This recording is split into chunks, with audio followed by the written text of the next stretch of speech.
എനിക്ക് പേടിയായിരുന്നു ഭരതനാട്യം തന്നെ എക്സ്പെക്ട് ചെയ്ത് വരുമോ. അവിടെ എല്ലാവരും നന്മ, സ്നേഹം, മനസാക്ഷിയിലൊക്കെയാണ് ഭരതനാട്യം അവസാനിപ്പിച്ചിട്ടുള്ളത്. ഇവിടെ ഒരു മനസാക്ഷി ഇല്ല ഒരു എണ്ണത്തിനും. എല്ലാ പണിയും ചെയ്ത് കഴിഞ്ഞാലാണ് നമ്മൾ ഓവർടേക്ക് ചെയ്ത് മനസാക്ഷി ഇല്ലാത്ത ഒരു കുടുംബചിത്രം. അതെ അതെ. എന്തെങ്കിലും ഹെൽപ്പ് വേണോ അങ്കിൾ? ഞങ്ങളെ ലാസ്റ്റത്തെ തെറിവിളി മാത്രമാണ് മ്യൂട്ട് ചെയ്യാറുള്ളത്. വീട്ടില് കുട്ടികളൊക്കെ ഉള്ളതല്ലേ. ദൈവമേ. ഭരതൻ നായരുടെ പഴയതും മുതലും കൂടെ എങ്ങോട്ടാ? ഇത് ഭരതനാട്യത്തിന് സീക്വൽ ആണെന്നുള്ളതുകൊണ്ട് മാത്രം ഒഴിവാക്കിയിട്ടുള്ള കുറെ കാര്യങ്ങളായിരുന്നു അത്. അതല്ലായിരുന്നു എന്നുണ്ടെങ്കിൽ അതിന്റെ പീക്ക് അടിക്കാൻ തന്നെയായിരുന്നു പ്ലാൻ ഉണ്ടായിരുന്നത്. പിന്നെ ഒരു മാർക്കൊക്കെ വന്നപ്പോൾ പിന്നെ ആകെ പ്രശ്നങ്ങളാവാൻ തുടങ്ങിയിട്ടുണ്ടായിരുന്നു. മാർക്ക് കൊണ്ടിട്ടാണ് ആൾക്കാർ വഴി തെറ്റി പോകണമെന്നൊക്കെ പറഞ്ഞത്. പുലിവാല ആവൂലോ എന്നൊക്കെ പറഞ്ഞിട്ട് പിന്നെ നമ്മള് ഭരതനാട്യം ഓഡിയൻസിനും കാണാൻ പറ്റുന്ന രീതിയിലോട്ടൊക്കെ ആക്കി. കൊലപാതകോ ഇവിടെ ഇട്ടോ ഇന്റർവ്യൂസിലൊക്കെ പോകുമ്പോൾ എല്ലാവരും ആഗ്രഹിക്കുന്നൊക്കെ പറയുമ്പോഴും ഇടയ്ക്ക് ഡാർക്കാണ് കേട്ടോ എന്നിങ്ങനെ പറയാറുണ്ട്. ആക്ച്വലി റൈറ്റിംഗ് സ്റ്റേജിൽ ഇതിന്റെ പീക്കായിരുന്നു. എനിക്ക് അങ്ങനെ ചെയ്യണമെന്നുണ്ടായിരുന്നത്. വളരെ റോ ആയിട്ട് പോകാന്നുള്ളത്. ഇതിനും റോ ആയിരുന്നു ഒറിജിനൽ. റോ ആയിരുന്നു. ഇതിനേക്കാൾ കുറെ സീനുകൾ റൈറ്റിംഗിൽ നമ്മൾ ഒഴിവാക്കി. സംഗീതമായിരുന്നു ആദ്യം ഉണ്ടായിരുന്ന ഓപ്ഷൻ. സംഗീത പ്രതാപം ഇന്നും ആയതായിരുന്നു. പക്ഷെ ആ ടൈമില് ഡേറ്റ് ക്ലാഷ് ഒരുമിച്ച് വന്നപ്പോൾ അവൻ ആദ്യം അത് കമ്മിറ്റ് ചെയ്തിരുന്നു എന്നുള്ളതുകൊണ്ട് ഭയങ്കര വിഷമത്തിലായിരുന്നു പുള്ളി. ഇപ്പോഴും സംഗീത് ഇതിന്റെ കണ്ടന്റ്സ് ഒക്കെ ഷെയർ ചെയ്യുന്നത് ആ ഒരു വിഷമം അവൻ്റെ ഉള്ളില് വെച്ചോണ്ട് സ്ക്രിപ്റ്റ് ഒക്കെ വായിച്ച് ഇന്നായതായിരുന്നു. ഓരോ റീലിലും കാര്യങ്ങൾ സംഭവിച്ചുകൊണ്ടിരിക്കണം. ഓരോ 20 മിനിറ്റിലും പുതിയ പുതിയ പരിപാടികൾ സംഭവിച്ചുകൊണ്ടിരിക്കണം. ഇതെല്ലാം നമ്മൾ പർപ്പസ്ഫുള്ളി ഡിസൈൻ ചെയ്ത് തന്നെ 20 മിനിറ്റിൽ ഹൈ അല്ലെങ്കിൽ എന്തെങ്കിലും ടേൺസ് ഉണ്ടായിക്കൊണ്ടിരിക്കണം. എന്തെങ്കിലും പുതിയ ക്യാരക്ടർ എൻട്രി, എന്തെങ്കിലുമൊക്കെ മാറ്റം മാറിക്കൊണ്ടേ ഇരിക്കണം എന്നുള്ളൊരു സംഭവം ഉണ്ടായിരുന്നു.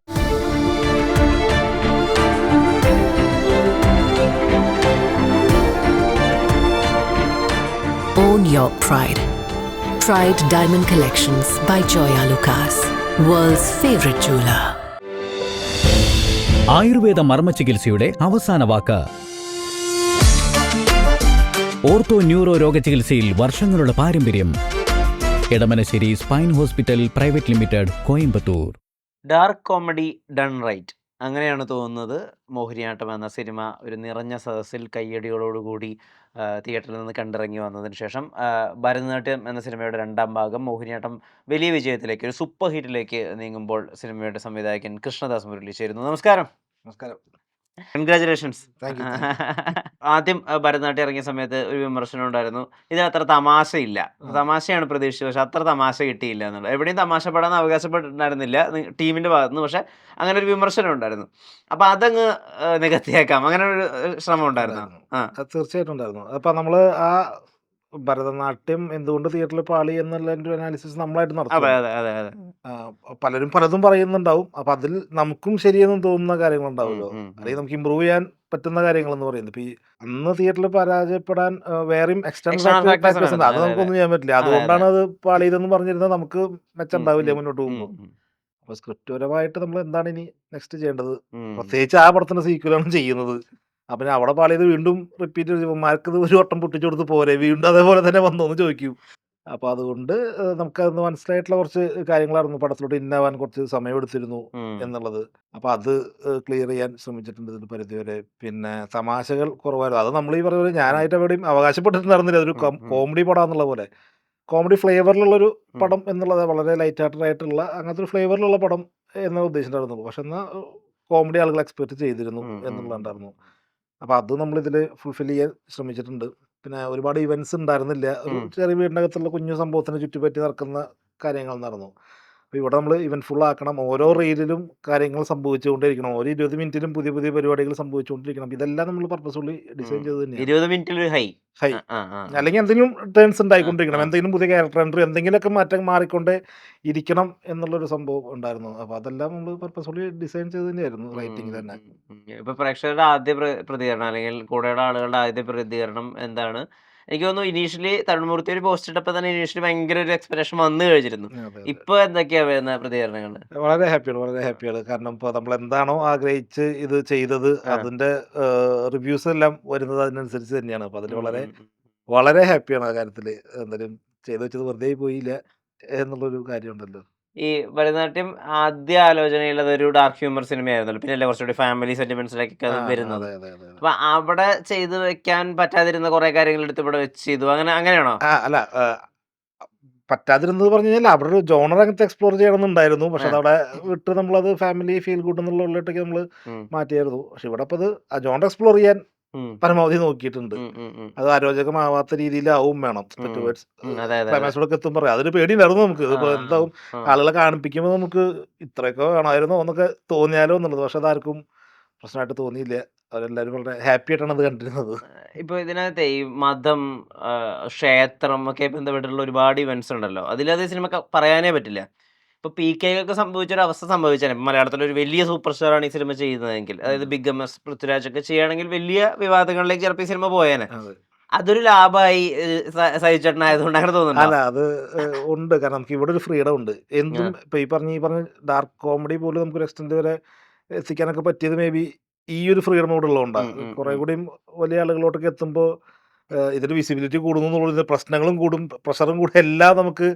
കാരണം ഒരാളെ ടാർഗറ്റ് ചെയ്യാൻ എന്തെങ്കിലും കാത്തിട്ട് ഇരിക്കുന്നുണ്ടാവും. പ്രത്യേകിച്ച് ഇപ്പോൾ ബിഗ് എംസ് ആണെങ്കിലും പൃഥ്വിരാജ് സാർ അവരൊക്കെ ആണെന്നുണ്ടെങ്കിലൊക്കെ ടാർഗറ്റ് ചെയ്യാൻ റെഡി ആയിട്ട് ഇരിക്കുന്നുണ്ട് ആൾക്കാരെ. എന്തിനാന്ന് പോലും അറിയണ്ടാവില്ല. അപ്പോൾ അവർക്ക് അതൊരു വെപ്പണാവും നമ്മൾ ഇട്ട് കൊടുത്തു കഴിഞ്ഞാൽ. ഇവിടെ പക്ഷേ അങ്ങനത്തെ പ്രശ്നമില്ല. സൈജു ചേട്ടനായതുകൊണ്ട് ഹേറ്റേഴ്സ് ഇല്ല. പുള്ളി എല്ലാവർക്കും ഇഷ്ടമാണ് എന്നുള്ളതുകൊണ്ട് പുള്ളി ഇപ്പോൾ അങ്ങനെ പുള്ളിയുടെ പടത്തിലാണ് വന്നാലും വലിയ കുഴപ്പമില്ല. അത് ഇതിൽ പോയിട്ടുണ്ട് പോലും ഇത് പറഞ്ഞിട്ട് ഇനി പ്രശ്നങ്ങളോടാവും. പക്ഷെ ഈ പറഞ്ഞ പോലെ നമ്മള് എത്രയോ ക്ഷേത്രവുമായി ബന്ധപ്പെട്ടുള്ള ഒരുപാട് ആചാരങ്ങൾ കണ്ടിരിക്കും. ഫസ്റ്റ് പാർട്ടിൽ തന്നെ അത് രസമായിട്ട് വന്നിട്ടുണ്ടായിരുന്നു. ഇപ്പോൾ ഗൃഹപൂജ എന്ന് പറയുന്നത് ഇവിടെ അത് അതിൻ്റെ ഒരു അടുത്ത സ്കെയിലിലേക്ക് ഒരു ഗ്രാമത്തിന്റെ തന്നെ ഒരു പ്രധാനപ്പെട്ട ഒരു സാംസ്കാരിക നട്ടെല്ലായിട്ട് ആ ക്ഷേത്രം മാറി എന്നുള്ളതാണ്. ഈ ആലോചനകളൊക്കെ എവിടെ നിന്ന് വരുന്നത്? ഇത്രയും മാത്രം ക്ഷേത്രങ്ങളോടൊരു വിരോധമോ അല്ലെങ്കിൽ ഒരു ക്വർക്കിനെസ് എവിടെ നിന്ന് കിട്ടുന്നതൊക്കെ? വിരോധമൊന്നും ഇല്ല കേട്ടോ. ഞാനങ്ങനെ നിരീശ്വരവാദിയും അല്ല, വിരോധം അതുമല്ല, അതാണ് എനിക്ക് ആശ്ചര്യം. പക്ഷെ അതിലൊരു രസം ഉണ്ടെന്ന് തോന്നി. കാരണം നമ്മള് ഭരതനാട്യം കണ്ടിന്യൂ ചെയ്യുന്നു എന്നുള്ളതുകൊണ്ട് കൂടിയാണത്. കാരണം നമുക്ക് ആ ഒരു വേൾഡുമായിട്ട് ബന്ധപ്പെട്ടിട്ടുണ്ടല്ലോ. മോൻ ചെറിയ രീതിക്ക് വരുമ്പോൾ അച്ഛനൊക്കെ വലിയ മേലെ ചെയ്യുന്നു എന്നുള്ളൊരു കാര്യം. പിന്നെ സ്വാഭാവികമായിട്ടും എല്ലാവരും വിചാരിച്ചിട്ടുണ്ടാവുക ഇപ്പോൾ ഭരതനാട്യത്തിന്റെ സീക്വൽ മോഹിനിയാട്ടം ചെയ്യുന്നു എന്നൊക്കെ പറയുമ്പോൾ അവിഹിതമായിരിക്കും നമ്മൾ പിടിക്കാൻ പോകുന്ന ഒരു ഏരിയ എന്നുള്ളതായിരിക്കും. അപ്പൊ അത് വേണ്ട. അതെന്തായാലും എല്ലാവരും പ്രെഡിക്റ്റ് ചെയ്തിട്ട് ഇരിക്കുന്നുണ്ടാവുക. നമുക്ക് ഇപ്പുറത്തെ ഒരു മാറ്റി പിടിക്കാൻ വേറെയും ഒരു ഏരിയ ഉണ്ടായിരുന്നല്ലോ അതിനകത്ത്. അത് ആളുകൾ വിട്ടുപോകാൻ സാധ്യതയുള്ള ഒരു ഏരിയ ആയിരുന്നു. അപ്പൊ നമ്മൾ അത് പിടിച്ചിട്ടാണ് പോയത്. ഈ ഹൈഡിങ് ദ മർഡർ എന്നൊക്കെ പറയുമ്പോൾ ഇവിടെ പോകുന്ന ചില എക്സ്ട്രീമുകളൊക്കെ ഈ തമാശയുടെ ആ ഒരു പാളി എടുത്ത് മാറ്റി ആലോചിച്ച് കഴിഞ്ഞാൽ ഇത്തിരി ഭയങ്കര പ്രശ്നമാണ്. പ്രശ്നമാണ്. ഞാനത് ഇന്റർവ്യൂസിലൊക്കെ പോകുമ്പോൾ എല്ലാവരും ആഗ്രഹിക്കുന്നൊക്കെ പറയുമ്പോഴും ഇടയ്ക്ക് ഡാർക്കാണ് കേട്ടോ എന്നിങ്ങനെ പറയാറുണ്ട്. ഇനിയിപ്പോ എല്ലാവരും എനിക്ക് പേടിയായിരുന്നു ഭരതനാട്യം തന്നെ എക്സ്പെക്ട് ചെയ്ത് വരുമോ. അവിടെ എല്ലാവരും നന്മ, സ്നേഹം, മനസാക്ഷിയിലൊക്കെയാണ് ഭരതനാട്യം അവസാനിപ്പിച്ചിട്ടുള്ളത്. ഇവിടെ ഒരു മനസാക്ഷി ഇല്ല ഒരു എണ്ണത്തിനും. അപ്പൊ അതിനിപ്പോ വള്ളിയാകുമ്പോൾ എന്നുള്ള പേടിയൊക്കെ നമുക്ക് എല്ലാ പണിയും ചെയ്ത് കഴിഞ്ഞാലാണ് നമ്മൾ മനസാക്ഷി ഇല്ലാത്ത ഒരു കുടുംബചിത്രം. അതെ അതെ. അപ്പോൾ നമ്മളിത് ചെയ്യുമ്പോഴും എഴുതുമ്പോഴും ഒക്കെ നമ്മൾ ഹാപ്പിയാണ്. പിന്നെ നമ്മുടെ കയ്യിൽ നിന്ന് വർക്കെല്ലാം കഴിഞ്ഞ് ബാക്കി പരിപാടി ഇറങ്ങുമ്പോൾ ഓവർ തിങ്ക് ചെയ്യുന്ന ടൈമാണ് പിന്നെ റിലീസ് വരെ. അത് പ്രശ്നമാവും, ഇനി ഇത് പ്രശ്നമാവും. അപ്പൊ ഈ ടൈമിൽ തന്നെ അലർട്ട് ചെയ്തിട്ടുള്ളത് ഇതായിരുന്നു. ആരെങ്കിലും പറഞ്ഞിട്ടുണ്ട് ഈ സെക്കൻഡ് ഹാഫുമായി ബന്ധപ്പെട്ടിട്ടുള്ള ചില മൃതദേഹവുമായി ബന്ധപ്പെട്ടിട്ടുള്ള ചില ടെക്നിക്കുകൾ ഇത് ഭയങ്കര പ്രശ്നമാവും, ചിലപ്പോൾ ആളുകൾക്ക് ഒരു ബുദ്ധിമുട്ടുണ്ടാവും, ഇത്രയും ക്രൂരത കാണിക്കണോ അങ്ങനെ? ഇല്ല, ആക്ച്വലി റൈറ്റിംഗ് സ്റ്റേജിൽ ഇതിന്റെ പീക്കായിരുന്നു. അതായത് എനിക്ക് അങ്ങനെ ചെയ്യണമെന്നുണ്ടായിരുന്നത്. വളരെ റോ ആയിട്ട് പോകാന്നുള്ളത്. പിന്നീട് റൈറ്റിംഗ് നമ്മൾ ഇതായ സമയത്ത് റോ ആയിരുന്നു. ഇതിനേക്കാൾ കുറെ സീനുകൾ റൈറ്റിങ്ങിൽ നമ്മൾ ഒഴിവാക്കി. ഐ മീൻ ടുവേർഡ്സ് ഷൂട്ടിന്റെ അടുത്തേക്ക് എത്തുമ്പോൾ നമ്മൾ ഒഴിവാക്കിയത്. കാരണം ഇതൊക്കെ എത്തിച്ച സർട്ടിഫിക്കറ്റ് AI പോയാലോ എന്നൊക്കെ പേടിച്ചിട്ട് നമ്മൾ വിഷ്വലി ഇപ്പൊ ഒന്നും കാണിച്ചിട്ടില്ല, കാണിക്കുമായിരുന്നു മുമ്പ്. അപ്പോ പക്ഷെ ഹ്യൂമറിലൂടെ തന്നെയാണ് അത് ഉണ്ടാവുക. പക്ഷെ സ്റ്റിൽ ആ ഒരു വയലൻസ് സ്ക്രീനിൽ വരുമായിരുന്നു. അപ്പൊ നമ്മൾ പക്ഷെ അത് ഭരതനാട്യം എന്നുള്ളൊരു ബാഗേജ് ഉണ്ടായിരുന്നുള്ളൂ. പിന്നെ ഇടയ്ക്കിടയ്ക്ക് എനിക്ക് മെസ്സേജ് വരും, പടം ടിവിയിൽ ടെലികാസ്റ്റ് ആകുമ്പോഴോ അല്ലെങ്കിൽ OTT കണ്ടിട്ടൊക്കെ എനിക്ക് ചില കൂടുതലും ഫാമിലീസ് നിന്ന് വരുന്നുണ്ടാവും മെസ്സേജ്. ഞങ്ങൾ ഇന്ന് ചോറിന് മുമ്പ് കണ്ടു കേട്ടോ. അപ്പൊ നമ്മളപ്പോ കണ്ടോണ്ടിരുന്നപ്പോ ഞങ്ങൾ ആ ലാസ്റ്റത്തെ തെറിവിളി മാത്രമാണ് മ്യൂട്ട് ചെയ്യാറുള്ളത്. വീട്ടിൽ കുട്ടികളൊക്കെ ഉള്ളതല്ലേ. ദൈവമേ, ഇനി ഇതും പറഞ്ഞ് കയറി വന്നു കഴിഞ്ഞാൽ പ്രശ്നമാകുമോ എന്നുള്ള ആ പേടി ഭയങ്കരമായിട്ട് നമ്മളെ. ഭരതനാട്യത്തിന് സീക്വൽ ആണെന്നുള്ളതുകൊണ്ട് മാത്രം ഒഴിവാക്കിയിട്ടുള്ള കുറെ കാര്യങ്ങളായിരുന്നു അത്. അതല്ലായിരുന്നു എന്നുണ്ടെങ്കിൽ അതിന്റെ പീക്ക് അടിക്കാൻ തന്നെയായിരുന്നു പ്ലാൻ ഉണ്ടായിരുന്നത്. പ്രൊഡക്ഷൻ തോമസ് ഏട്ടനൊക്കെ മീൻ നമ്മുടെ പ്രൊഡ്യൂസർ അടിച്ചോ നമുക്ക് നോക്കാം അതൊക്കെ പറഞ്ഞിട്ട് അത് നിൽക്കണമായിരുന്നു. പിന്നെ മാർക്കൊക്കെ വന്നപ്പോൾ പിന്നെ ആകെ പ്രശ്നങ്ങളാവാൻ തുടങ്ങിയിട്ടുണ്ടായിരുന്നു. മാർക്ക് കൊണ്ടിട്ടാണ് ആൾക്കാർ വഴിതെറ്റി പോകണമെന്നൊക്കെ പറഞ്ഞത്. പുലിവാലാവൂലോ എന്നൊക്കെ പറഞ്ഞിട്ട് പിന്നെ നമ്മൾ ഒക്കെ കട്ട് ഓഫ് ചെയ്ത് ഭരതനാട്യം ഓഡിയൻസിനും കാണാൻ പറ്റുന്ന രീതിയിലോട്ടൊക്കെ ആക്കി. മാർക്കൊക്കെ ഒരു ഇൻഫ്ലുവൻസ് അല്ല ചെറുതായിട്ട്. എന്തായാലും സെക്കൻഡ് പാർട്ട് ആളുകൾ ഭക്ഷണം കഴിക്കുമ്പോൾ കാണട്ടെ അല്ലേ. ഇപ്പൊ ചില ഡയലോഗ്സിന്റെ പ്ലേസ്മെന്റുകളൊക്കെ ഇപ്പൊ ഫസ്റ്റ് പാർട്ടിൽ മിസ് ഔട്ട് ആയിട്ടുള്ള കുറെ ഏരിയാസ്. ഇപ്പൊ ഫസ്റ്റ് പാർട്ടിൽ നന്ദു പൊതുവാളുടെ ഡയലോഗ് അത്ര അങ്ങോട്ട് ഇതാക്കാൻ പറ്റുന്നുണ്ടായിരുന്നില്ല, എക്സ്പ്ലോർ ചെയ്യാൻ പറ്റുന്നില്ല. ഇവിടെ വന്നപ്പോൾ ആ മനുഷ്യൻ കുറെ സ്കോർ ചെയ്തിട്ടുണ്ട്. അത് കുറെ സ്കോർ ചെയ്യാന്ന് വെച്ചിട്ടുണ്ടെങ്കിൽ ആളുടെ ചില ആക്ഷൻസ്, അമ്പലത്തിലെ പ്രസാദമൊക്കെ ഇരുന്ന് കഴിക്കണം എന്നൊക്കെ ആദ്യം നമ്മൾ ഇത് കാണിക്കുന്നതെന്ന് വരെ തോന്നിയത്. പിന്നെ ആ സീൻ കാണുമ്പോൾ ഒരുപാട് ചിരി വരുന്നുണ്ട് അതിന്റെ ആക്ച്വൽ ട്രൂത്ത് വരുമ്പോൾ. തിയേറ്റർ മൊത്തം കിടിപോയത് അന്തരിച്ചു എന്ന് തോന്നുന്നു എന്നുള്ള ഡയലോഗ്. ആ ഡയലോഗ്, ആ റൈറ്റിംഗ്, അദ്ദേഹത്തിന്റെ ക്യാരക്ടറിന് എങ്ങനെയാ approach അദ്ദേഹത്തിന്റെ ചെയ്തത്? ക്യാരക്ടർ ആക്ച്വലി ഇതിൽ നമുക്ക് ഭയങ്കര വർക്ക് ചെയ്യാൻ ഇൻട്രസ്റ്റ് തോന്നിയിട്ടുള്ള ഒരു ക്യാരക്ടറാണ്. കാരണം ഭരതനാട്യത്തിൽ നന്ദു ചേട്ടൻ്റെ ക്യാരക്ടർ എന്ന് പറഞ്ഞാൽ ആ കുടുംബത്തിലെ പല ക്യാരക്ടേഴ്സിനും പല പ്രശ്നങ്ങളുണ്ടായിരുന്നു. ഉം. ഇപ്പോൾ സ്വാതിയുടെ ക്യാരക്ടർ എടുത്ത് നോക്കിയാലും ജോലി പോയിട്ട് ഭാര്യ വീട്ടിൽ വന്ന് നിൽക്കുന്നു. ഇപ്പോൾ അവൻ്റെ ഭാര്യ ശ്രുതിയുടെ ക്യാരക്ടർ എടുത്ത് നോക്കി കഴിഞ്ഞാൽ കുട്ടികളില്ലാതുള്ള ഉം. പ്രശ്നങ്ങൾ അവനുണ്ട്. ഇപ്പോൾ ചേച്ചിയാണെങ്കിലും സൈജോൻ്റെ ക്യാരക്ടർ ആണെങ്കിലൊക്കെ ഈ അച്ഛൻ്റെ പ്രശ്നങ്ങൾ, സ്വന്തം വീട്ടിൽ ഈ പ്രശ്നം നടന്നു എന്നുള്ളതിൻ്റെ പ്രശ്നങ്ങൾ അവർക്ക് മൊത്തം. പുള്ളി മാത്രമാണ് അളിയൻ, പുള്ളിക്ക് മാത്രം യാതൊരു പ്രശ്നമില്ല. ഇവരുടെ പ്രശ്നങ്ങളുടെ കൂടെ നിൽക്കുക എന്നുള്ളത് മാത്രമേ ഉള്ളൂ. പുള്ളി ആക്ച്വലി സേഫ് സോണിലായിരുന്നു അതെ ഭരതനാട്യത്തിലുണ്ടായിരുന്നത്. അതെ. ഇയാൾക്കിട്ട് പണി കൊടുക്കുക എന്നുള്ളതായിരുന്നു ആദ്യം ഉണ്ടായിരുന്നത്. കാരണം അന്ന് സേഫായിട്ട് പോയി. ഇപ്പോൾ പുള്ളി വളരെ ഹാപ്പി ആയിട്ട് വരുന്നത്. ഇപ്പോൾ നമ്മൾ ഫസ്റ്റ് പാർട്ടിലൊക്കെ ഉണ്ടായിരുന്നു, ആ ഒരാഴ്ചയ്ക്ക് ലൈഫിൽ റിലാക്സേഷനൊക്കെ വേണ്ട എന്നും പറഞ്ഞിട്ടാണ് പുള്ളി വരുന്നത് അതെ തന്നെ. അതെ അതെ അതെ. പുള്ളിക്ക് പക്ഷേ ഇത് തീരെ മറ്റൊക്കെ മറ്റേ പ്രശ്നങ്ങളൊക്കെ എങ്കിലും ഡീൽ ചെയ്ത് ഒരു ശീലമുണ്ട്. പരിചയമുണ്ട്. ഈ പുള്ളിക്ക് വന്ന് പെട്ടും പോയി കൊല്ലും ചെയ്തു. ഇതിനിപ്പോൾ എങ്ങനെ തിരിച്ച് പോവാ, ആ ക്യാരക്ടറിൽ വർക്ക് ചെയ്യാൻ ഞങ്ങൾക്ക് ഭയങ്കര ഒരു ഇൻട്രസ്റ്റ് ആയിരുന്നു. പിന്നെ നന്ദു ചേട്ടൻ മനസ്സിൽ കണ്ട് എഴുതാൻ ഭയങ്കര രസമാണ്. ആ പുള്ളിനെ മനസ്സിൽ കാണാൻ ഭയങ്കര രസം ബുക്ക്. അതുകൊണ്ട് കൂടിയാണ് കുറച്ച് കൂടുതൽ വന്നത് ആ സൈഡിലോട്ട്. ഈ കലാരഞ്ജനി ചേച്ചിയിൽ ഇത്രയും പൊട്ടൻഷ്യൽ ഉണ്ട്. അതായത് അവര് first smoking is injurious to health എന്ന് പറയുമ്പോൾ തന്നെ തിയേറ്റർ ഫുൾ ചിരിക്കുകയാണ്. അതിനുശേഷം ഇന്റർവെലിന് ശേഷം ആളുകൾ കാത്തിരിക്കുക അവരുടെ ആ സൗണ്ട് കേൾക്കാൻ വേണ്ടിയിട്ട്, അത് കേൾക്കാൻ വേണ്ടിയിട്ട്. ആൻഡ് നന്ദു ചേട്ടന്റെ ശബ്ദം കലാരഞ്ജനി ചേച്ചിയുടെ ശബ്ദം പോലെ ആവുന്ന ഒരു മൊമെന്റ് ഒക്കെ തിയേറ്ററിൽ എറപ്ഷനാണ്, ആളുകൾ കൈയടിച്ച് മരിക്കുകയാണ്. കലാരഞ്ജനി എന്ന് പറയുന്ന ആർട്ടിസ്റ്റിൽ ഇത്രയും പൊട്ടൻഷ്യൽ ഉണ്ട്. ഇതെങ്ങനെ ടാപ്പൻ ചെയ്തു, ഇതെങ്ങനെ മനസ്സിലാക്കി? അല്ല, കല ചേച്ചിക്ക് പൊട്ടൻഷ്യൽ ഉണ്ടെന്നുള്ളത് നമുക്ക് മനസ്സിലായിട്ടുള്ളത് തന്നെയാണ്. നമ്മൾ ചേച്ചി ചെറിയ വേഷങ്ങളാണ് ഇപ്പോൾ അടുത്ത ആ കാലത്ത് അതെ ചെയ്തിട്ടുണ്ട് അതെ അതെ. ആ എന്നുള്ളതാണ്. ഏത് ഫാമിലിയിൽ നിന്നാണ് വരുന്നതെന്നുള്ളത് നോക്കിയാൽ തന്നെ അവിടെ സെറ്റാണ് ആ ശരി ശരി. പരിപാടി. പിന്നെ എനിക്ക് കൂടുതൽ ഇഷ്ടം കല ചേച്ചിയുടെ വോയിസിനോടും പിന്നെ മൈന്യൂട്ട് കാര്യങ്ങളുണ്ട്. അത് ഇപ്പോൾ ഈ പറഞ്ഞ ഇപ്പോൾ OTT ഇതിലൊക്കെ എത്തുമ്പോൾ മനസ്സിലാവും വളരെ ചെറിയ കാര്യങ്ങൾ. അപ്പം നമ്മളിപ്പോൾ ഡയലോഗ് പറയുന്നത് സൈജുവേട്ടനും അഭിചേട്ടനൊക്കെ ആയിരിക്കും. ആ സൈഡിലോട്ട് നോക്കി കഴിഞ്ഞാൽ പുള്ളിക്കാരി അവിടെ നിന്ന് എന്തെങ്കിലുമൊക്കെ അതെ ചെയ്തുകൊണ്ടിരിക്കുന്നുണ്ടാവും. അതെ അതെ അതെ. അത് അത് ഭരതനാട്യത്തിൽ ചെയ്ത് ഒപ്പം വർക്ക് ചെയ്ത് കഴിഞ്ഞപ്പോഴാണ് ഇത് ചില്ലറക്കാരിയല്ല. അതിനകത്ത് അവരുടെ ഒരു ബ്രില്യൻസ് ഉണ്ട്. ഇപ്പൊ സുരാജ് രണ്ടാമത് ഇവരുടെ വീട്ടിലേക്ക് കയറി വരുന്ന ഒരു സീക്വൻസിനകത്ത് സുരാജ് ചേട്ടനെ ഇവരെ കാണാൻ പാടില്ല. പക്ഷെ അതെ. ശരിക്കും ലിറ്ററലി സുരാജ് ചേട്ടൻ അവരെ കാണുന്നില്ല, അവരുടെ മുമ്പിൽ കൂടെ പാസ് ചെയ്തുകൊണ്ട്. പാസ് ചെയ്ത് അങ്ങനെ അവർ ഡീൽ ചെയ്യുന്നത്. ആ, ആ ആക്സിസ് അങ്ങനെയാണ് അവർ യൂസ് ചെയ്തിട്ടുള്ളത്. അതൊരു ഭയങ്കര മെച്ചൂർഡ് ആർട്ടിസ്റ്റ് ചെയ്ത പോലെ. എന്നാൽ നമുക്ക് ചിരി വരുന്നുണ്ട്. അതെ അതെ. ഇത്രേ കാണുള്ളൂ അവർ, എന്നിട്ടും നമുക്ക് ചിരി വരുന്നെന്ന് പറയുന്നത് ഒരു ഭയങ്കര ഭയങ്കര അസാധ്യ. എനിക്കത് ഇപ്പോഴും എത്തിച്ചിട്ടില്ല ആൾക്കാർ പുള്ളിക്കാരിക്ക് തന്നെ യൂസ് ചെയ്തിട്ടുണ്ടെന്ന് തോന്നുന്നില്ല. കാരണം അസാധ്യ ആർട്ടിസ്റ്റ് പറഞ്ഞാൽ അസാധ്യ ആർട്ടിസ്റ്റാണ്. ഭയങ്കര. കാരണം ഇപ്പം നമ്മൾ സ്ക്രീനിൽ കാണുന്ന പല പരിപാടികളും നമ്മൾ പറഞ്ഞു കൊടുത്തിട്ടുള്ള, ആ പക്ഷേ ഈ ചെയ്തു വരുമ്പോൾ ഇതിൻ്റെയൊക്കെ ഡോസ് കയറിയിട്ടാണ് വരുന്നത്. കലചേച്ചിയുടെ പെർഫോമൻസിന് ഗുണം. അതുകൊണ്ട് ഭയങ്കര ഇതാ, നമുക്ക് ഭയങ്കര കിക്കാ അവരെ കൊണ്ടൊക്കെ പെർഫോമൻസ് ചെയ്യിപ്പിക്കുക. ഇത് എന്താ ചെയ്യാൻ പോണേന്നുള്ള കാണാനുള്ളൊരു ഈ ഇതുണ്ടല്ലോ. ദേവിയുടെ കയ്യിൽ നാളികേരം വെക്കാം എന്നുള്ള ഐഡിയ ആരുടെ ആയിരുന്നു? എവിടെ ഫോട്ടോയിലോ? ആ ഫോട്ടോയില്. അല്ല, നമ്മുടെ ഭരതനാട്യം എന്ന് പറയുന്നത് മൊത്തത്തിലൊരു തേങ്ങ കൊപ്ര ഇതിനിടയിൽ ആ ആ വന്നിട്ടുള്ളതാണല്ലോ. ആ ആ. അതുകൊണ്ട് നമ്മളത് ഇവിടെ യൂസ് ചെയ്തു എന്നുള്ളൂ. ഓ അത് ഓ വിട്ടു ഓ. പോരണ്ട, നമുക്കൊരു കണക്ഷൻ വിട്ടു പോരണ്ട എന്നുള്ളത് കൊണ്ട് നമ്മളത് ഇങ്ങോട്ടേക്ക് തേങ്ങാമുറി കയ്യിൽ വെച്ചു എന്നുള്ളൂ. അത്രേ ഉള്ളൂ. ബേബി ജിന്റെ ക്യാരക്ടറൈസേഷൻ അല്ലെങ്കിൽ അദ്ദേഹത്തെ അതിൽ ആ റോളിലേക്ക് കാസ്റ്റ് ചെയ്തത്, അത് ആ ചോയ്സ് എവിടെ നിന്നാണ്? ആ ചോയ്സ് നമുക്ക് അത് യങ്സ്റ്റേഴ്സിന് അപ്പീലിംഗ് ആയിട്ടുള്ളൊരു ആർട്ടിസ്റ്റ് ആയിരിക്കണം എന്നുള്ളത് ഉണ്ടായിരുന്നു നമുക്ക്. സംഗീതമായിരുന്നു ആദ്യം ഉണ്ടായിരുന്ന ഓപ്ഷൻ. ഓ സംഗീത് പ്രതാപ്. ഓ ഓ സംഗീത് ഓ. പ്രതാപ് ഇന്നും ആയതായിരുന്നു. ആ പക്ഷെ ആ ടൈമിൽ ബദ്ലഹേമാണെന്ന് തോന്നുന്നുണ്ട്.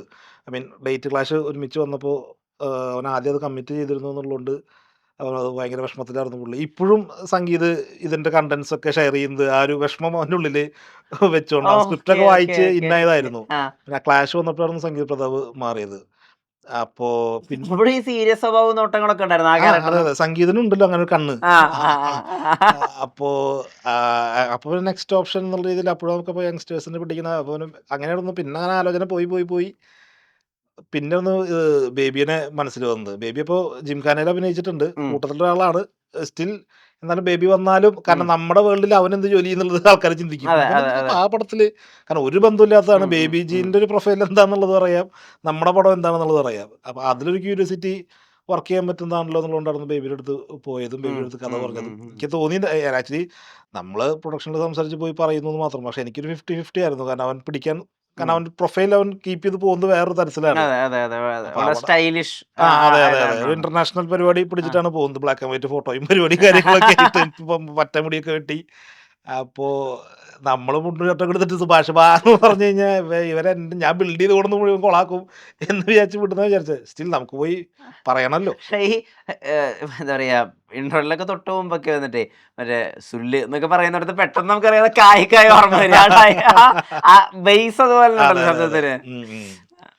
അപ്പൊ അങ്ങനെ ബേബിയോട് പോയി കഥ പറഞ്ഞു. ബേബി ശരീരത്തിന് എന്തെങ്കിലും മാറ്റങ്ങൾ വരുത്തിയിട്ടുണ്ടോ? അദ്ദേഹത്തിന് കുറച്ച് എന്താ പറയാ കുറച്ച് തടിയൊക്കെ ഉള്ള പോലെ ഫീൽ ചെയ്യുന്നത്. ഭയങ്കര ഫിറ്റ് ആയിട്ടുള്ള ഒരു ബേബിനെ നമ്മൾ കണ്ടിട്ടുള്ള. കണ്ടിട്ടില്ല. ഇതിൽ കുറച്ച് നാട്ടുമ്പുറത്തുകാരനെ പക്ക നാട്ടുമ്പുറത്ത്. അതെ അതെ അതെ നമ്മളായിട്ടൊന്നും അവൻ്റെ അടുത്ത് പറഞ്ഞിട്ടില്ല. ആ അവരായിട്ടത് ചെയ്തു വന്നിട്ടുണ്ടെങ്കിലായി എന്നുള്ളതേ ഉള്ളൂ. കാരണം നമ്മളായിട്ട് ഒന്നും പറഞ്ഞിട്ടുണ്ടായിരുന്നില്ല. എനിക്ക് ഓൾറെഡി ഉള്ള ബേബീനെ അങ്ങനെ കിട്ടിയാലും നമുക്ക് ഓക്കെ ആയിരുന്നു. ഓ പക്ഷെ അവന് ഇപ്പൊ നാട്ടുമ്പുറം പരിപാടി കിട്ടി എന്നുള്ള ഒരു എക്സ്പ്ലോറിങ് ഉം. ചെയ്യാനുള്ളൊരു ഇൻട്രസ്റ്റ് ഉണ്ടായിരുന്നു. അപ്പൊ എൻ്റെ മനസ്സിൽ മുടി പഴയ പോലെ തന്നെ ആക്കാൻ പറ്റ മുടി തന്നെ ആ പിടിക്കാം എന്നുള്ളതുണ്ടായിരുന്നു. പക്ഷെ ആശാൻ മുടിയൊക്കെ സെറ്റ് ചെയ്ത് വന്ന് ഇങ്ങനെ ആവാം, എന്തായാലും ഇങ്ങനെയൊക്കെ വല്ലപ്പോഴേ കിട്ടുള്ളൂ ആ എന്നുള്ള പുള്ളി. അപ്പൊ ഈ ഒരു ഏരിയ അങ്ങ് ഒരു 10-35 ദിവസം ഇങ്ങനെ അഴിഞ്ഞാടം കിട്ടുന്നതാ. എന്തായാലും അവനായിട്ടത് സെറ്റ് ചെയ്യാൻ പറ്റില്ല. കാരണം അവൻ കീപ്പ് ചെയ്ത് കൊണ്ടുവന്ന് വേറെ ആണെന്നുള്ളതുകൊണ്ട്.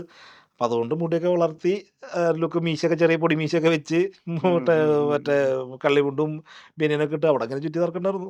പിന്നെ ഈ പടത്തിൽ ഒരു പോയിന്റ് എത്തുമ്പോഴേ അതായത് പ്രത്യേകിച്ച് ഒരു വില്ലൻ ഇല്ലാത്തൊരവസ്ഥയൊക്കെ വരുന്നുണ്ടല്ലോ. അതായത് പ്രത്യേകിച്ച് ഒരു ആന്റഗോണിസ്റ്റ് ഇല്ല ഇവര്. അതായത് സിനിമ മൊത്തം ഒന്നിലേക്ക് അങ്ങ് ചുരുങ്ങാണ്, ഒരു മോട്ടീവിലേക്ക് ചുരുങ്ങാണ്. അവിടെ അവിടെ അവിടെ നിന്ന് അങ്ങോട്ടേക്ക് ഇത് പോകാൻ ഒരു റൈറ്റിംഗ് ബ്ലോക്ക് അങ്ങനെ എന്തെങ്കിലും ഉണ്ടായിരുന്നോ? ഇല്ല, ആക്ച്വലി ഞങ്ങൾ മുൻപുണ്ടായിരുന്ന ഡ്രാഫ്റ്റിനെ സേവ് ചെയ്തത് ഇങ്ങനത്തെ ഒരു പരിപാടിയായിരുന്നു. ഓ ആ, ഓ ഓ കാരണം അതല്ലായിരുന്നു എന്നുണ്ടെങ്കിൽ അതൊരു യൂഷ്വൽ പരിപാടി പോലെ പോകുമായിരുന്നല്ലോ ഉം. എന്നുള്ള സംഭവത്തിൽ നിന്ന് പിന്നെ നമുക്ക് അവിടെ നിന്ന് എന്തെങ്കിലും മാറ്റങ്ങൾ വരാമെന്ന് കരുതിയിട്ടാണ് നമുക്ക് ഇപ്പുറത്തോട്ടേക്ക് ഉം. നമുക്കുണ്ടായിരുന്ന ആന്റഗോണിസ്റ്റിനെയും പിടിച്ചിട്ട് അതെ അതെ ഈ അതെ. സൈഡിലോട്ടേക്ക് കൊണ്ടുവന്നതും പിന്നെ എന്ത് നെക്സ്റ്റ് എന്ന് പറയുമ്പോൾ നമുക്കൊന്നുകൂടി ഇൻട്രസ്റ്റിംഗ് ആയിട്ട് കൊണ്ടുവരാൻ പറ്റുമല്ലോ. ആ ആ അല്ലെങ്കിൽ ആ. ഒരു ചിലപ്പോൾ യൂഷ്വൽ ഹീറോ സൈഡും വില്ലൻ പരിപാടി മാത്രമായിട്ട് പോയാലോ. ഉം, ഉം, ഉം, അപ്പൊ ഉം. അതങ്ങനെ നമ്മൾ ഇങ്ങോട്ടേക്ക് കൊണ്ടുവന്നത് ആക്ച്വലി. മോഹിനിയാട്ടത്തിന് എത്ര ഡ്രാഫ്റ്റുകൾ എഴുതി? ഒരു പിടിയില് ലോഡ് എഴുതിയിട്ടുണ്ട്. 25-ന് മുകളിൽ. അല്ല എണ്ണിട്ടില്ല ആക്ച്വലി. ആ കാരണം അങ്ങനെ നോക്കിയപ്പോ ഡ്രാഫ്റ്റിൽ തിരുത്തലുകൾ മാറ്റി എന്നാലും വരത്തിലാണുള്ളത്. എത്ര വേർഷൻസ്? പലതിനും നമ്മൾ പേര് ഐ മീൻ നമ്പർ എന്നുള്ള മറന്നുപോയി. ഇതിപ്പോ എത്രയാണ് കിടക്കണത്? ഇതിപ്പോ 6th ഡ്രാഫ്റ്റ് എന്ന് പറഞ്ഞിട്ട് കുറെ എഴുതി പോയിട്ടുണ്ട് എഡിറ്റ് ചെയ്യാൻ മാറിയിട്ട്.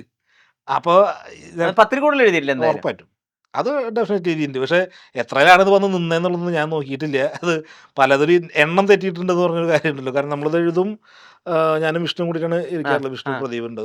അപ്പോൾ നമ്മളുണ്ട് നമ്മുടെ ടീമായിട്ട് ഡിസ്കസ് ചെയ്യും. അതിന് പ്രൊഡക്ഷൻ തോമസ് ചേട്ടനും സൈജുമായിട്ട് പോകും. സൈജുമായിട്ടിൻ്റെ ടീം ഉണ്ടാവും അവിടെ പോയി പറയും അപ്പോൾ ഈ ഒരു ഏരിയ നമുക്ക് വർക്ക് ചെയ്ത് നോക്കാം. ഓക്കെ അടുത്ത ഡ്രാഫ്റ്റ് ഇതിങ്ങനെ. പിന്നെ മിഥുൻ ചേട്ടൻ 2 തവണ സ്ക്രിപ്റ്റ് വായിച്ചിട്ടുണ്ട്. ഉം, അപ്പോൾ ആദ്യത്തെ വട്ടമായിരുന്നു ഈ ഒരു സജഷൻ പറയുന്നത്. ഉം, മറ്റേ ഉം. ഒരു അധിക ജോണർ. ആ ഒരു എക്സ്ട്രാ ഇരിക്കുന്ന ഒരു ജോണർ മാറ്റി പിടിച്ചാൽ സേഫ് ആയിരിക്കും എന്നുള്ള സാധനം പറഞ്ഞു. അപ്പോൾ അത് മാറ്റി പിന്നെ കൊണ്ട് വായിച്ചപ്പോൾ പുള്ളിക്ക് അത് ഓക്കെ ആയി. അപ്പോൾ അങ്ങനെ പല പല ഓക്കെകൾ എടുത്തെടുത്തിട്ടാണ് നമ്മൾ ഇതിലോട്ട് വന്ന് എത്തിയിട്ടുള്ളത്. ഈ ജഗദീഷ് ചേട്ടനെ അത്രയും കുറവ് സീനുകളിലേക്ക് കൊണ്ടുവരാം, അദ്ദേഹം അതിന് ഓക്കെ പറയുക, എന്തായിരുന്നു കോൺഫിഡൻസ്? അല്ല ഇമ്പോർട്ടൻസ് ഉണ്ട്. എന്തൊക്കെ ഇവര് മൊത്തത്തില് അട്ടം നോക്കി നിൽക്കുന്ന സമയത്ത് പുള്ളിയെ ഹീറോ. അവിടെ പോയി പാട്ട് പുള്ളിക്കുള്ളത്. അതെ അതെ. പുള്ളിക്കാണ് ഒരു പഞ്ച് ഡയലോഗും ഒരു സോങ്ങും മൊത്തമുള്ളത്. പുള്ളി ഇറങ്ങി പോകുന്ന സമയത്ത് ഒരു 1 ചിരി അതെ. അത് ഡെഫിനറ്റ്ലി അത് അടിക്കുന്ന കാര്യം ഉറപ്പായിരുന്നു. ആ ഒരു റെഫറൻസ് ഡയലോഗ് പറഞ്ഞിട്ട് വേറെ പടത്തിലെ. അപ്പൊ അങ്ങനെ പുള്ളിക്ക് നല്ല ക്ലോഷറും കിട്ടുന്ന കാര്യം ഉറപ്പായിരുന്നു. അപ്പൊ അതുകൊണ്ട് പുള്ളിയുടെ ഫോണിൽ വിളിച്ചിട്ടാ ആ സംസാരിച്ചിരുന്നത്. ആ ആ ആ പുള്ളി ഇന്നാവുമായിരുന്നു. ഇറച്ചിവെട്ടുകാരനാണെന്നൊക്കെ പറഞ്ഞപ്പോഴൊക്കെ ഓക്കെ ആയിരുന്നു. ഓക്കെയാണ്. ഓ ഗ്രേറ്റ് ഗ്രേറ്റ് ഗ്രേറ്റ്. പുള്ളി നല്ല സജഷൻസും തരും. ആ അതായത് ഇപ്പൊ നമ്മള് കാരവാനിൽ പോയിട്ട് സീൻ ഇങ്ങനെയൊക്കെ പറയുന്ന സമയത്ത് പുള്ളിയുടെ റോൾ മാത്രം അങ്ങനെ നോക്കാറില്ല. ആ ഓക്കെ ഇപ്പൊ ഇവിടെ ഇങ്ങനെ പറഞ്ഞാൽ അപ്പോൾ ഇതുമായിട്ട് കണക്ട് ആയിട്ടുള്ള സീൻ എങ്ങനെയാണ് എന്ന് ചോദിക്കും. അപ്പോൾ ആ ചേട്ടാ അവിടെ അങ്ങനെ സീൻ.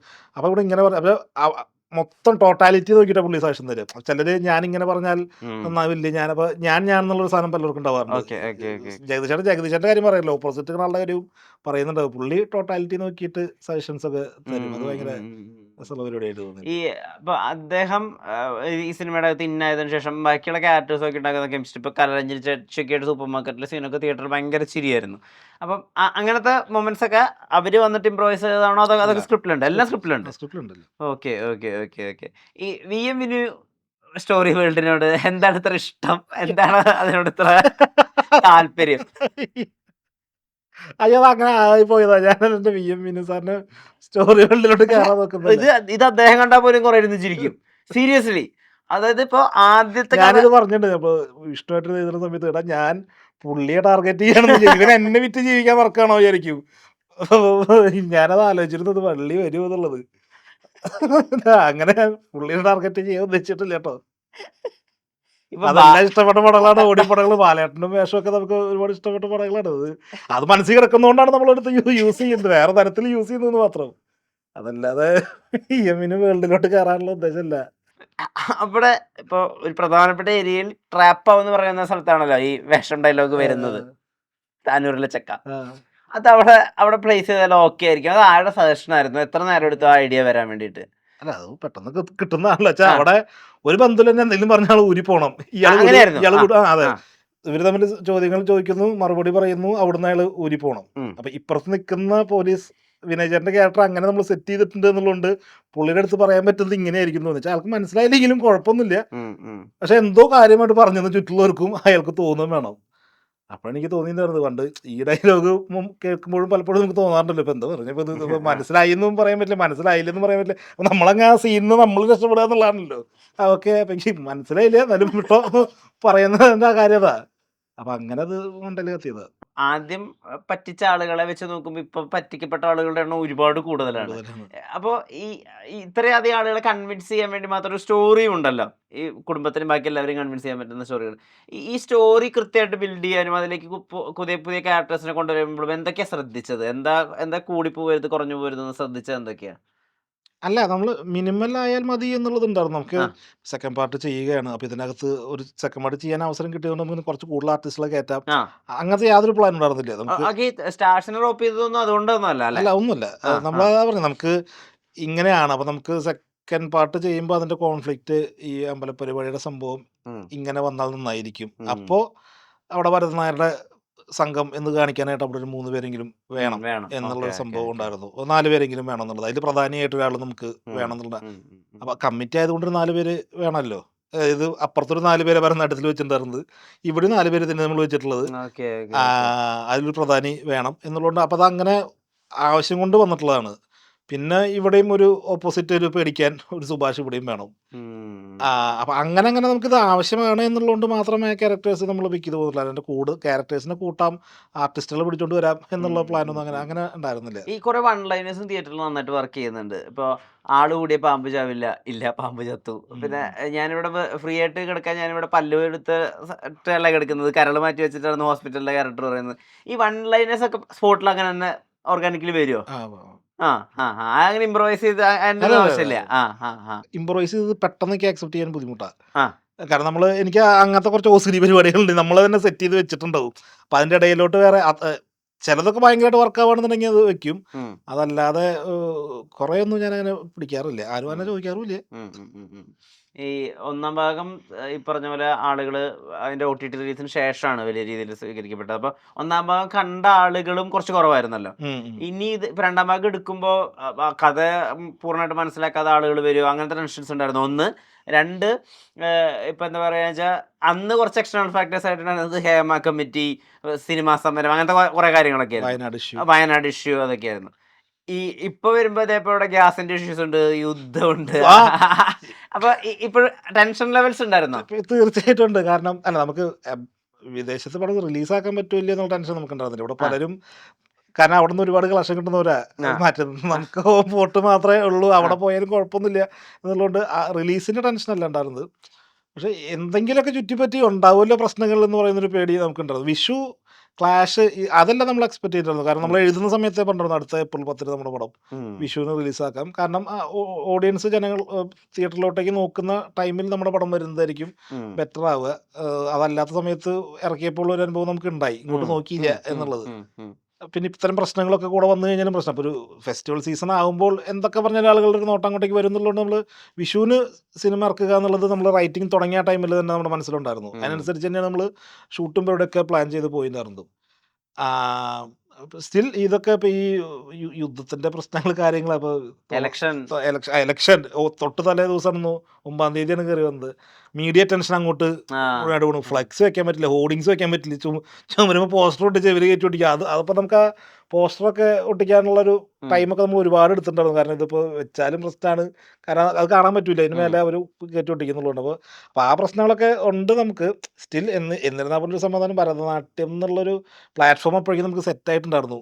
ഒരു സെറ്റ് ഓഫ് ഓഡിയൻസ് എങ്കിലും ഉണ്ടല്ലോ എന്ന് പറയുന്നത് പ്രത്യേകിച്ച് നമ്മുടെ ട്രെയിലർ ഭയങ്കരമായിട്ട് വർക്ക് ആയിട്ടുണ്ടായിരുന്നു. യെസ് അപ്പൊ യെസ് അതിന് വലിയൊരു ഇത് പറയേണ്ടത് ലിൻഡോന്റെ അടുത്ത്. ലിൻഡോന്റെ ആ ഒരു ട്രെയിലർ കട്ട് നമ്മളെ പടത്തിന് ഓഡിയൻസിന്റെ ഇടയിലേക്ക് തന്നൊരു അറ്റൻഷൻ എന്ന് പറയുന്നത് ചില്ലറല്ല. ദൃശ്യം റെഫറൻസ് ആ അതെ അതെ അതെ. ദൃശ്യം സീനൊക്കെ ദൃശ്യം റെഫറൻസ് ഒക്കെ ആദ്യം തന്നെ മനസ്സിലുണ്ടായിരുന്നു. സ്ക്രിപ്റ്റ് അല്ല അല്ല അത് ആക്ച്വലി ആ സീൻ വളരെ ബ്രില്യന്റ് ആയിട്ട് എഴുതിയിട്ടുള്ള സീനാണ്. കാരണം നമുക്ക് എല്ലാവർക്കും അറിയാവുന്ന ഒരു സ്റ്റോറി ടെംപ്ലേറ്റും ആണ്. അപ്പുറത്തുള്ള ഇവര് ഒരു കൺസൾട്ടേഷൻ എടുക്കുകയാണല്ലോ, അതെ അത് ട്രെയിലറിൽ തന്നെ വ്യക്തമാണ്. അതെ. അപ്പൊ അതപ്പുറത്ത് മനസ്സിലാവാൻ പാടില്ല എന്ന് ഇവര് അത് ദൃശ്യമായിട്ട് ഈ വേൾഡ് കറക്റ്റ് സിങ്കും. സിംഗ് അത് ആയി വന്നതാ. അതിപ്പോ ചിലർ വിചാരിക്കുന്നുണ്ടോ ഞാൻ മറ്റേത് ബാലേട്ടടിച്ചു ഇത് തിരിച്ചടിച്ച് അതും ഞാൻ ബാലേട്ടൻ അടിക്കാൻ നോക്കിയിട്ടില്ല. അത് ശരിക്കും നടന്നൊരു സംഭവമാണ് നമ്മള് സിനിമയാക്കാൻ നോക്കിയിട്ടുണ്ടായിരുന്നത്. നമുക്കറിയാം, എഴുതുമ്പോഴും അറിയാമായിരുന്നല്ലോ ഇത് ഇങ്ങനത്തെ ഒരു സിറ്റുവേഷനിൽ ബാലേട്ടനിൽ ഉണ്ട് എന്നുള്ളത്. ഇത് ആക്ച്വലി ഉണ്ടായിരുന്നത് ഇപ്പൊ ആദ്യത്തെ നമ്മുടെ ചിന്തയിലും ഡിസ്കഷനിലും ശശിധരൻ നായരും ഉണ്ട്. ഈ മർഡർ നടത്തുമ്പോൾ പുള്ളിയും കൂടി ഇതിന്റെ പാർട്ടായിരുന്നു. Okay okay okay. പക്ഷെ നെക്സ്റ്റ് സീനിൽ മർഡർ കഴിഞ്ഞാൽ ഒരു ഫണ്ട് ഭയങ്കരമായിട്ട് വർക്ക് ആവണം എന്നുള്ളതുണ്ടായിരുന്നു. അപ്പൊ പുറത്തുനിന്ന് ഒരാൾ കേട്ടാലാണ് ഇതിന് ചെയ്യില്ല, പുറത്ത് നമുക്കത് അറിയിക്കാനും പറ്റില്ല. എന്നൊക്കെ നമുക്ക് ഹീറോനെ ഒഴിവാക്കാം, എന്നിട്ട് ഹീറോ അത് അറിയണം. അപ്പൊ സെക്കൻഡ് ഹാഫ് മറ്റേ ആള് കൂടിയ പാമ്പ് ചാവില്ല ആ സാധനം നമുക്ക് വേണ്ടിയിരുന്നത്. ഇത് ആരോട് പറയണം എന്നൊരു സാധനം ഉണ്ടല്ലോ. അപ്പൊ അതുകൊണ്ട് ഓക്കെ നമുക്ക് സൈജുവേട്ടൻ്റെ ക്യാരക്ടറിനെ നമുക്ക് ഈ മെയിൻ കോൺഫിഡൻസ് നമുക്ക് ഒഴിവാക്കാം. കാരണം പുള്ളി കേട്ട് കഴിഞ്ഞാൽ രസം ഉണ്ടായിരിക്കും അത് കാണാൻ. പുള്ളി ഇപ്പോൾ വളരെ പ്ലസന്റ് ആയിട്ട്, അപ്പോൾ നമ്മൾ പുള്ളിനെ ഭയങ്കര ഹാപ്പി ആക്കി. പുള്ളി മറ്റേ പാൽ പാക്കറ്റൊക്കെ എറിഞ്ഞ് ചിരിച്ച് കളിച്ച് പുള്ളിക്ക് ഒരു പുതിയ ഐഡിയ കിട്ടി, ഗോവിന്ദരായ നമുക്ക് അങ്ങോട്ട് പോയി സംസാരിക്കാം എന്നൊക്കെ പറഞ്ഞ് പുള്ളി ഇപ്പോൾ ഒരു എല്ലാത്തിനും ഒരു പോംവഴി കണ്ടുപിടിച്ചിട്ട് വരുന്നൊരു വരവിലായിരുന്നു അത്. ആ ആള് ലാസ്റ്റ് ഇതൊക്കെ കേൾക്കുന്നത് അപ്പോഴേക്കും ആളോട് തല്ലി കൊന്നൂര്. അപ്പൊ ആ ഒരു ഫണ്ട് നമുക്ക് കിട്ടാൻ വേണ്ടിയിട്ടാണ് നമ്മൾ ഇവിടുന്ന് സൈജുവേട്ടനെ ഒഴിവാക്കിയത്. പിന്നെ നമ്മൾ വക്കീലിനെ വിളിക്കുന്ന സീനിൽ നമുക്ക് ഈ പറഞ്ഞ മാതിരി ഇവിടുത്തെ കാര്യങ്ങൾ എന്നാൽ ഇവിടെ സംഭവിച്ചതുപോലെ അല്ലാതെ പറയണം. ഓക്കെ, അങ്ങനെ ഒരു ദൃശ്യം പരിപാടിയിൽ നമുക്ക് റെഫറൻസ് യൂസ് ചെയ്ത് പിടിക്കാൻ നോക്കിയപ്പോൾ ശരിയാണ്, ജോർജ് കുട്ടി ഇല്ലാത്ത സമയത്താണ് അവിടെയും ഇത് നടന്നിരുന്നത് എന്നുള്ളത് നമുക്ക് അപ്പോഴാണ് സ്ട്രൈക്ക് ആവുന്നത്. പിന്നെ അതേ പിടിച്ചത് പോന്നു. അപ്പൊ അത് സംഭവിച്ചതായിരുന്നു പറയാ. എത്രാമത്തെ സ്റ്റേജിന്റെ റൈറ്റിംഗിലായി ദൃശ്യം റെഫറൻസ് കയറി വരുന്നത്? അയ്യോ അതെനിക്ക് ഓർമ്മയില്ല. അത് ഏർലി സ്റ്റേജിലുണ്ട്. ഒരുപാട് ഡ്രാഫ്റ്റ് ഒന്നും പോയിട്ടൊന്നുമില്ല, അത് ഏർലി സ്റ്റേജിലുള്ളത്. കാരണം എല്ലാവരും നമ്മൾ തൊടാതെ വർക്ക് ചെയ്യാൻ മാറ്റാതെ പോയിട്ടുള്ള സീനുകൾ ഇതൊക്കെയായിരുന്നു. ഇത് റൈറ്റിംഗ് സ്റ്റേജിലാണെങ്കിൽ നമ്മൾ ആരും റൈറ്റ് ചെയ്യുമ്പോഴൊക്കെ ഭയങ്കരമായിട്ട് വർക്കായി പോയൊരു സാധനമാണ് അത്. ഇപ്പോഴും അത് നമ്മൾ കട്ട് ഓഫ് ചെയ്തിട്ടുണ്ട് കുറെ. ട്രെയിലറിലുള്ള ഡയലോഗൊന്നും സിനിമയില്ല, ലെങ്ത് പോകണ്ടെന്നുള്ളതുകൊണ്ട് കുറെ ചുരുക്കിയിട്ടുണ്ട്. ഇത് ആക്ച്വലി 3-4 മണിക്കൂറിനടുത്ത് സിനിമ ഉണ്ട്. ഈ കൃഷ്ണദാസിന്റെ ക്യാരക്ടറും സോഹൻലാലിന്റെ ക്യാരക്ടറൊക്കെ ശരിക്കും അതിലും അവർക്ക് ഇങ്ങോട്ട് വരാനുള്ള സ്കോപ്പ് ഒക്കെ സത്യം പറഞ്ഞിട്ടുണ്ട്. നമ്മളത് റൈറ്റിംഗിന്റെ ഏതോ ഒരു സ്റ്റേജിൽ അവരെ എത്തിക്കാനുള്ള വഴി നോക്കി. അപ്പൊ എനിക്ക് അഭിനയിക്കാനല്ല, കാരണം ഒരു ടീം വർക്ക് കൂടി ചെയ്താലേ ലാസ്റ്റ് ഇരുന്ന് എസ്കേപ്പ് ആവാൻ പറ്റുണ്ടാവുള്ളൂ എന്നുള്ളൊരു പരിപാടി. അതായത് ഇപ്പോൾ നേരത്തെ പറഞ്ഞിരുന്നില്ലേ ഇത് ബേബിനെ നമ്മൾ ഇങ്ങോട്ടേക്ക് അതിന് മുമ്പുള്ള ഡ്രാഫ്റ്റിലായിരുന്നു നമ്മൾ അങ്ങനെയൊക്കെ യൂസ് ചെയ്യാന്ന് വെച്ചിട്ടുണ്ടായിരുന്നത്. ബേബിനെ ഡൈവേർട്ട് ചെയ്യാനായിട്ട് വേറെ ആൾക്കാർ വരുത്താം എന്നുള്ള രീതിയിലൊക്കെയാണ് നമ്മൾ ഉണ്ടായിരുന്നത്. പക്ഷെ അതൊന്നും അങ്ങനെ പിന്നെ പോയിട്ട് നമുക്ക് അങ്ങോട്ട് സുഖമായിട്ട് തോന്നുന്നുണ്ടായിരുന്നില്ല. പിന്നെ നമ്മൾ ഒഴിവാക്കിയത്. 2.5 മണിക്കൂർ ആളുകൾ ചിരിച്ച് രസിച്ച് ആയിട്ടാണ് ആ സിനിമ കണ്ടു തീർക്കുന്നത്. ആളുകൾ കൈയടിക്കുന്നുണ്ട്. ചൂമച്ചായോ ഇല്ല ഇല്ല ഇല്ല. അപ്പൊ ഇപ്പൊ ഇത്രയൊക്കെ കേട്ടിട്ടും ആളുകൾക്ക് ഡെഫിനറ്റ്ലി പടം പോയി എൻജോയ് ചെയ്യാൻ പറ്റുന്നുള്ളത്. ഇപ്പോൾ നമ്മൾ ഇതിന്റെ ഒരു മേജർ ആയിട്ടുള്ള ഏരിയയും അല്ലെങ്കിൽ ആളുകളുടെ സ്വഭാവ മാറ്റമൊന്നും നമ്മൾ ഇതുവരെയും പരാമർശിച്ചിട്ടില്ല. അത് ആളുകൾ തിയേറ്ററിൽ പോയിട്ട് തന്നെ അനുഭവിക്കണം എന്നുള്ളൊരു ഇതിലാണ് ഞാൻ മനസ്സിലാക്കുന്നത്. ഇതൊരു സ്പോയിലർ ഉള്ള ഒരു ഇന്റർവ്യൂ തന്നെയാണ്. അതുകൊണ്ട് ഡെഫിനറ്റ്ലി ഇത് നിങ്ങൾ കാണുന്നുണ്ടെങ്കിൽ സിനിമ കണ്ടിട്ട് കാണുന്നതായിരിക്കും കുറച്ചുകൂടി നല്ലത്. നമ്മുടെ ഒരു അനാലിസിസ് എന്നുള്ള രീതിയിലാണ് ഉദ്ദേശിക്കുന്നത്. കൃഷ്ണദാസ് അപ്പോൾ ഇനിയും ആ ഭരതൻ മൂപ്പരുടെ വേൾഡ് കുറച്ചുകൂടി എക്സ്റ്റെൻഡ് ആവണമെന്ന് ആഗ്രഹിക്കുന്നു. അതിന് വല്ലാത്ത സ്കോപ്പും വല്ലാത്ത ഫണ്ണുള്ളൊരു കാര്യമായതുകൊണ്ട് എന്തൊക്കെയാണ് അടുത്ത പ്ലാൻസ്? സംസാരം കാര്യങ്ങളൊക്കെ നടക്കുന്നു. അങ്ങനെ ഇപ്പൊ കുറച്ചുകൂടി കോൺഫിഡൻസ് ഫീൽ ചെയ്യുന്നുണ്ട്. അപ്പോൾ എൻ്റെ അറിവിൽ ഭരതനാട്യത്തിന്റെ സൈജേട്ടൻ ഓക്കെ പറയുമ്പോൾ കൃഷ്ണദാസിന്റെ കുട്ടി കയ്യിലിരിക്കുന്ന ദിവസമാണ് അല്ലെ? പെൺകുട്ടി കയ്യിലിരിക്കുന്ന ആൺകുട്ടി കയ്യിലിരിക്കുന്ന മൊമെന്റിലാണല്ലോ. അത് അത്രയും ഇൻസെക്യൂരിറ്റിയുടെ നടുക്ക് നിന്നിട്ട് കിട്ടിയൊരു ഹോപ്പിൽ നിന്ന് പിടിച്ചു കയറിയതാണ് ഭരതനാട്യത്തെ. ഇപ്പൊ 2 ദിവസം മുന്നേ വീഡിയോ ഇട്ടുണ്ടായിരുന്നു. ഇങ്ങനെ ഐ മീൻ വൈഫ് വീഡിയോ എടുത്തിട്ടുണ്ടായിരുന്ന അച്ഛന്റെ പടം വിഷുവിന് ഇറങ്ങാണ്ട് കാണണം. ഞാൻ ആലോചിച്ചു ഇതിന് ഫസ്റ്റ് പാർട്ട് ചെയ്യുമ്പോൾ നീ ജനിക്കണ ദിവസമാണ് സൈജോട്ടൻ ഓക്കെ പറഞ്ഞത്. ഇപ്പൊ അവന് വീഡിയോ ഒക്കെ ഇട്ടിട്ട് ആൾക്കാരെ പ്രൊമോട്ട് ചെയ്യാൻ നിൽക്കുക. അപ്പൊ ഇപ്പൊ എത്രമാത്രം കോൺഫിഡന്റ് ആണ്? ഇല്ലടോ, എനിക്ക് അങ്ങനെ കോൺഫിഡന്റ് എന്ന് പറഞ്ഞു കഴിഞ്ഞാൽ ചെയ്യാനുള്ളൊരു ഫയർ ഉണ്ട് എന്നുള്ളതല്ലാതെ ഇതോടെ കഴിഞ്ഞു. നമുക്ക് ഇനി അടുത്ത് ചെയ്യുമ്പോൾ പുതിയ പടം ചെയ്യണ പോലെ ചെയ്യാന്നുള്ളേ ഉള്ളൂ. അതിന്റെ വർക്കൗട്ട് ആയ പരിപാടി വീണ്ടും എടുത്തുകൊണ്ട് വരിക. നമുക്ക് നമ്മുടേതായിട്ടുള്ള സ്റ്റൈലുകൾ ഉണ്ടാവും സ്വാഭാവികമായിട്ട് വരുന്ന പോലെ. അതല്ലാതെ അതിനപ്പുറത്തോട്ടേക്ക് കോൺഫിഡൻസ് വരാതെ ഇച്ചിരി പേടിയോടുകൂടി ഇരിക്കുന്നതാണ് നമുക്ക് നല്ലത്. അതാണ് ബെറ്റർ. നമ്മൾ കാര്യമായിട്ട് അതിലോട്ടേക്ക് കോൺഫിഡൻസ് വരാതിരിക്കുന്നത് എനിക്ക് നല്ലത്. ഡാർക്ക് ഹ്യൂമർ ഇനി മാറ്റി വെച്ചിട്ട് വേറൊരു ജോണർ ആയിരിക്കും ഇനി ചെയ്യുന്നുണ്ടാവുക? അറിയില്ല. ഐ മീൻ ഡാർക്ക് ഹ്യൂമർ ഉള്ളതും ഇല്ലാത്തതുമായിട്ടുള്ള എഴുതി വരുമ്പോ അങ്ങനെ സംഭവിക്കുന്നുണ്ടല്ലേ? വരുന്നുണ്ട്. അത് ആ സാധനം എങ്ങനെയെങ്കിലൊക്കെ കയറി വരും. ഈ നെൽസണൊക്കെ ഉള്ള ഒരു ടച്ച് പോലെ. കാരണം അതിലൊരു രസമുണ്ട് അതില്. അതൊന്നും ഇവിടെ ജനകീയമാവട്ടെ എന്നുള്ളതാണ് ഭയങ്കര ആഗ്രഹമുള്ളത്. കാരണം ഇപ്പോഴും ഇതിറക്കുമ്പോഴും പേടിയുണ്ടായിരുന്നത്. കാരണം ഡാർക്ക് ഹ്യൂമർ ഇവിടെ എല്ലാവർക്കും അങ്ങോട്ട് അയ്യോ എൻ്റെ അമ്മേ ഇത്. അപ്പൊ ആ ഒരു പേടി നമുക്ക് ഉണ്ടായിരുന്നു. അത് ഇതിൽ മാറുമെന്ന് വിചാരിക്കാം. അപ്പോൾ കാരണം നമ്മുടെയൊക്കെ ഒരു ഇതിൽ കിടക്കുന്നത് ആ സാധനമാണ്. അപ്പോൾ നോക്കാം. വേൾഡ് കുറച്ചുകൂടി വലുതാവട്ടെ. 3-ാം ഭാഗത്തിന് വേണ്ടി കാത്തിരിക്കുന്നു. ഇനി ഒരുപാട് സിനിമകൾ കൃഷ്ണദാസിൽ സംഭവിക്കട്ടെ. ഒരിക്കൽ കൂടി കൺഗ്രാജുലേഷൻസ്. നമസ്കാരം. നമസ്കാരം. ആയുർവേദ മർമ്മ ചികിത്സയുടെ അവസാന വാക്ക്. ഓർത്തോ ന്യൂറോ രോഗചികിത്സയിൽ വർഷങ്ങളുടെ പാരമ്പര്യം. Edamanassery spine hospital private limited, Coimbatore.